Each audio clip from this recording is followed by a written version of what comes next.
जी हाँ छात्रों, तो फाइनली कक्षा 9वीं वार्षिक परीक्षा 2024-25 विषय विज्ञान का असली क्वेश्चन पेपर लेकर आ चुके हैं। तो आपको बिल्कुल भी टेंशन नहीं लेना है। पूरा का पूरा असली क्वेश्चन पेपर का सॉल्यूशन इस वीडियो पर प्रोवाइड करवाया जाएगा।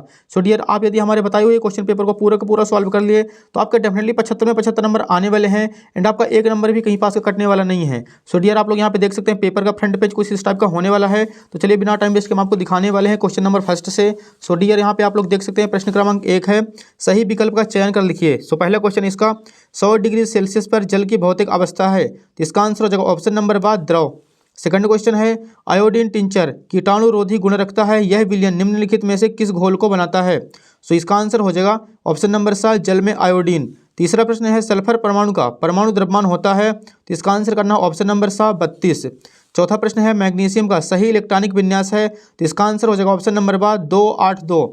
पांचवा क्वेश्चन है, लाइसोसोम उत्पन्न होते हैं, तो इसका आंसर करना ऑप्शन नंबर बा गाल्जी का उपकरण से। छठवां प्रश्न है, अस्थियों से मांसपेशियों को जोड़ने वाला संयोजी ऊतक है, तो इसका आंसर हो जाएगा ऑप्शन नंबर आ कंडरा। सातवां क्वेश्चन है, चाल तथा वेग दोनों का मात्रक है, तो इसका आंसर हो जाएगा मीटर प्रति सेकंड स्क्वायर। आठवां प्रश्न है, प्रत्येक वस्तु अपनी अवस्था या स्थिति में परिवर्तन नहीं कर सकती वरन ऐसे किसी भी परिवर्तन के प्रयास का विरोध करती है, वस्तु की इस गुण को जड़त्व का नियम कहते हैं, तो इसका आंसर हो जाएगा ऑप्शन नंबर आ। सो डियर, यहाँ पे अपना फर्स्ट क्वेश्चन कंप्लीट हो चुका है एंड आपको इसका स्क्रीनशॉट ले लेना है। नेक्स्ट देखिए अगले पेज पर यहाँ पे इंग्लिश मीडियम से पेपर दिया गया है, तो जो बच्चे इंग्लिश मीडियम से हैं वो भी अपना क्वेश्चन करते चलेंगे। अगला देखिए क्वेश्चन नंबर 2 है हमारे सामने, रिक्त स्थान भरिए। सो फर्स्ट क्वेश्चन है, ऊर्ध्वपातन प्रक्रम में गैसीय पदार्थ सीधे ठोस अवस्था में आ जाता है। दूसरा प्रश्न है, अवोगाद्रो स्थिरांक 6.022 × 10⁻23 होता है। अल्फा कणों का प्रकीर्णन प्रयोग द्वारा परमाणु के नाभिक की खोज संभव हुई है। चौथा प्रश्न है, प्लास्टिड दो प्रकार के होते हैं, क्रोमोप्लास्ट और ल्यूकोप्लास्ट। पांचवा प्रश्न है, आहार नली में चिकनी मांसपेशियां पाई जाती हैं।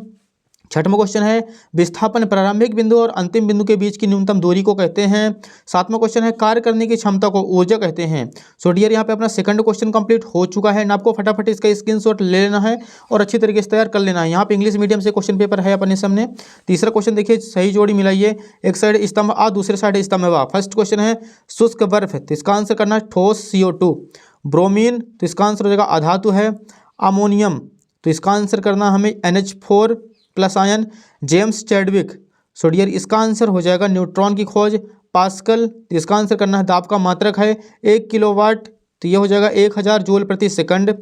श्रव्यता परास 20 हर्ट्ज से 20,000 हर्ट्ज के मध्य होती है। गाजर घास, सो डियर इसका आंसर हो जाएगा पार्थेनियम। तो यहाँ पर अपना क्वेश्चन नंबर 3 भी कंप्लीट हो चुका है, जो कि मैचिंग थी। आपको फटाफट इसका स्क्रीनशॉट ले लेना है। अगला प्रश्न देखिए, चौथा है प्रश्न क्रमांक 4, एक वाक्य में उत्तर लिखिए। सो अब यहाँ पे फर्स्ट क्वेश्चन है, 100 डिग्री सेल्सियस तापमान को केल्विन इकाई में परिवर्तित कर लिखिए, तो इसका आंसर हो जाएगा 273 + 100 373 केल्विन। सेकंड क्वेश्चन है, मिश्र धातु पीतल के घटकों के नाम लिखिए, तो तावा और जस्ता। थर्ड क्वेश्चन है, 2 कोशिकांगों के नाम लिखिए जिनका अपना DNA होता है, माइटोकॉन्ड्रिया और प्लास्टिड। अगला प्रश्न देखिए, नारियल के रेशेयुक्त छिलके किस ऊतक के बने होते हैं, तो इसका आंसर हो जाएगा स्क्लेरेनकाइका ऊतक। अगला प्रश्न देखिए, पांचवा है, बल का मात्रक है, तो इसका आंसर हो जाएगा न्यूट्रॉन।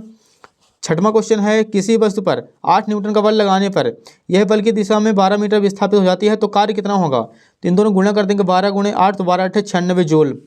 लास्ट 7वां क्वेश्चन है, रबी की 2 फसलों के नाम बताइए, तो इसका आंसर हो जाएगा चना और गेहूं। सो डियर, यहाँ पे अपना क्वेश्चन नंबर 4 भी पूरा कंप्लीट हो चुका है एंड आपको फटाफट इसका आपको स्क्रीनशॉट ले लेना है। अगला प्रश्न देखिए, 5वां है, वाष्पीकरण को प्रभावित करने वाले कोई 2 कारक लिखिए। तो आप लोग इसका आंसर यहाँ पे देख सकते हैं हमारे सामने है। पहला हो जाएगा सतह का क्षेत्रफल, दूसरा करना हमें वायु की गति और तीसरा कर देना आर्द्रता की मात्रा, चौथा तापमान। आप इनमें से कोई 2 कर सकते हैं। छठवां प्रश्न है, निलंबन के कोई 2 गुणधर्म लिखिए, तो इसका आंसर हो जाएगा पहला दृश्यता, कणों को आंखों से देखा जा सकता है, और दूसरा पॉइंट करना है मिश्रण का प्रकार विषमांगी मिश्रण होता है। 7वां प्रश्न है, विलयन की सांद्रता दर्शाने वाली कोई 2 विधि लिखिए, तो इसका आंसर आप लोग यहाँ पे देख सकते हैं। आप लोग इसका स्क्रीनशॉट ले लीजिए 7वें का। अगला प्रश्न देखिए, 8वां है, समस्थानिक के कोई 2 अनुप्रयोग लिखिए, तो इसका आंसर करना हमें पहला पॉइंट हो जाएगा कैंसर के उपचार में कोबाल्ट के समस्थानिकों का उपयोग किया जाता है, और दूसरा पॉइंट लिख देना है घेंघा रोग के उपचार में आयोडीन के समस्थानिकों का उपयोग किया जाता है। अगला प्रश्न देखिए 9वां, जो कि नेक्स्ट पेज पर दिया गया है, क्वेश्चन नंबर 9 है हमारे सामने। यदि तत्व का परमाणु क्रमांक 6 हो तो तत्व की संयोजकता क्या होगी? तत्व का नाम भी लिखिए। सो डियर, इसका आंसर हो जाएगा तत्व का परमाणु क्रमांक 6 है तो तत्व की संयोजकता 4 होगी और उस तत्व का नाम कार्बन होगा। अगला प्रश्न है 10वां, न्यूरॉन को नामांकित चित्र बनाइए। 11 नंबर है एरियोलिक संयोजी ऊतक के कोई दो कार्य लिखिए। तो आप लोग यहाँ पे देख सकते हैं, पहला पॉइंट हो जाएगा अंगों के अंदर के स्थान का भराव करने में, और दूसरा हो जाएगा भोजन एवं अन्य कार्बनिक यौगिकों का संचय करने में। अगला प्रश्न देखिए डियर, क्वेश्चन नंबर 12 है हमारे सामने, दूरी और विस्थापन में अंतर लिखिए। कोई दो अंतर लिखना है। तो आप लोग यहाँ पे देख सकते हैं, दूरी एक अदिश राशि है, विस्थापन एक सदिश राशि है। दूरी वस्तु द्वारा तय किए गए पथ की लंबाई पर निर्भर करती है, विस्थापन वस्तु द्वारा तय किए गए पथ की लंबाई पर निर्भर नहीं करता। अगला प्रश्न देखिए 13 नंबर है, न्यूटन का गति संबंधी दो तीन नियम लिखिए। तो इसका आंसर आप लोग यहाँ पे देख सकते हैं, किसी वस्तु के संवेग में परिवर्तन की दर उस पर आरोपित बल के अनुक्रमानुपाती होती है, और यह परिवर्तन आरोपित बल की ही दिशा में होता है। 14 नंबर क्वेश्चन है, निम्नलिखित में से किसका जड़त्व तो अधिक है। आप लोग यहाँ पे सारे पॉइंट देख लीजिए, एंड इसका आपको लिखना आंसर, पहले का हो जाएगा पत्थर, दूसरे का रेलगाड़ी, तीसरे का करना है 5 रुपए के सिक्के का, और चौथे का हो जाएगा बराबर होगा। सो डियर यहाँ पे 14 नंबर क्वेश्चन कंप्लीट हो चुका है। नेक्स्ट देखिए क्वेश्चन नंबर 15 है हमारे सामने, आर्किमिडीज के सिद्धांत के कोई दो अनुप्रयोग लिखिए। तो यहाँ पे हमें लिखना है, पहला पॉइंट जलयानों एवं पनडुब्बियों के डिजाइन बनाने में काम आता है। दूसरा पॉइंट लिखना है दुग्धमापी जो दूध के किसी नमूने की जांच करने के लिए प्रयुक्त होते हैं। प्रश्न 16 आप लोग यहाँ पे देखिए, क्या कारण है कि लोहे की एक छोटी कील पानी में डूब जाती है, जबकि लोहे का ही बना जहाज पानी में नहीं डूबता है। तो इसका आंसर करना हमें, लोहे की कील का घनत्व पानी से बहुत ज़्यादा होता है, इसलिए यह आसानी से डूब जाती है।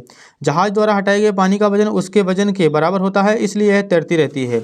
अगला प्रश्न देखिए 17 है, पादप कोशिका एवं जंतु कोशिका में अंतर लिखिए। कोई तीन मोस्ट इंपॉर्टेंट है। एक साइड लिखना है पादप कोशिका, दूसरे साइड जंतु कोशिका। पहला पॉइंट हो जाएगा सेलुलोज की बनी कोशिका भित्ति पाई जाती है, कोशिका भित्ति नहीं पाई जाती। दूसरा पॉइंट लिखना है हरित लवक पाए जाते हैं, हरित लवक नहीं पाए जाते हैं। तीसरा प्रश्न लिखना है बड़े आकार की रिक्तिकाएँ पाई जाती हैं, और रिक्तिकाएँ नहीं होती अथवा बहुत छोटी पाई जाती हैं। सो डियर यहाँ पे अपना 17 नंबर भी कंप्लीट हो चुका है। अगला प्रश्न देखिए 18 है, यदि किसी कार का द्रव्यमान 1500 किलोग्राम है तो उसके वेग को 30 किलोमीटर प्रति घंटे से 60 किलोमीटर प्रति घंटे तक बढ़ाने में कितना कार्य करना पड़ेगा। सो डियर आप लोग इसका आंसर देख सकते हैं, न्यूमेरिकल क्वेश्चन है, तो आपको इसका स्क्रीनशॉट ले लेना है और अच्छे से तरीके से समझ लेना है। एंड इसका जो है आंसर आ जाएगा 15 63 75 जूल। अगला प्रश्न देखिए 19 है, मधु उत्पादन के लिए प्रयुक्त मधुमक्खी में से कौन से तीन वांछित गुण होने चाहिए। सो डियर इसका आंसर हो जाएगा, पहला पॉइंट लिखना में छत्ते में शहद को इकट्ठा करने की कुशल दक्षता होनी चाहिए। दूसरा पॉइंट करना अपने शत्रुओं से अपनी रक्षा की समर्थ शक्ति होनी चाहिए। तीसरा पॉइंट लिखना है रानी मधुमक्खी में से अधिक अंडे पैदा करने की क्षमता होनी चाहिए। सो यहाँ पे अपना 19 नंबर क्वेश्चन कंप्लीट हो चुका है। नेक्स्ट देखिए क्वेश्चन नंबर 20 है, निम्नलिखित के सूत्र लिखिए। पहला है सोडियम ऑक्साइड एल्यूमिनियम ऑक्साइड, तीसरा है सोडियम सल्फाइड, चौथा हो जाएगा कैल्शियम कार्बोनेट। तो इसका आंसर आप लोग यहाँ पे देख सकते हैं, सोडियम ऑक्साइड का Na2O, दूसरा है aluminium oxide LaO2O3, sodium oxide का Na2S, और चौथा है कैल्शियम कार्बोनेट। इसका आंसर हो जाएगा CaCO3। तो 20 नंबर कंप्लीट हो चुका है। नेक्स्ट देखिए लास्ट क्वेश्चन 21 है हमारे सामने, गति में परिवर्तन की दर को कैसे ज्ञात किया जा सकता है, इसे क्या कहते हैं, इसका मात्रक भी लिखिए। तो आप लोग यहाँ पे आंसर देख सकते हैं इसका, किसी वस्तु के वेग में परिवर्तन की दर को त्वरण कहते हैं, इसका मात्रक मीटर प्रति सेकंड स्क्वायर होता है तथा यह एक सदिश राशि है। किसी वस्तु के संवेग में परिवर्तन की दर वस्तु के द्रव्यमान और वस्तु के वेग में परिवर्तन का गुणनफल होता है। इस संबंध को delta P m × delta V के रूप में व्यक्त करते हैं। इसी प्रकार हम कह सकते हैं कि दर को ज्ञात कर सकते हैं। सो यहाँ पे अपना क्वेश्चन नंबर 21 कंप्लीट हो चुका है। लास्ट देखिए क्वेश्चन नंबर 22 है, ध्वनि के बहुल परावर्तन के 4 उपयोग लिखिए कोई से भी। तो यहाँ पे हमें लिखना है सबसे पहला पॉइंट, पराध्वनि संसूचक एक ऐसा यंत्र है जो पराध्वनि तरंगों का उपयोग करके मानव शरीर के आंतरिक अंगों का प्रतिबिंब प्राप्त करने के लिए काम में लाया जाता है। दूसरा पॉइंट हो जाएगा कई वाद्य यंत्रों में इसका उपयोग किया जाता है। तीसरा पॉइंट करना है मेगाफोन स्टेथोस्कोप आदि में इसका उपयोग किया जाता है। लास्ट पॉइंट चौथा लिखना है ध्वनि को बढ़ाने और ध्वनि को एक विशेष दिशा में केंद्रित करने के लिए किया जाता है। सो डियर यहाँ पे अपना क्वेश्चन नंबर जो 22 है वो कंप्लीट हो चुका है। तो आप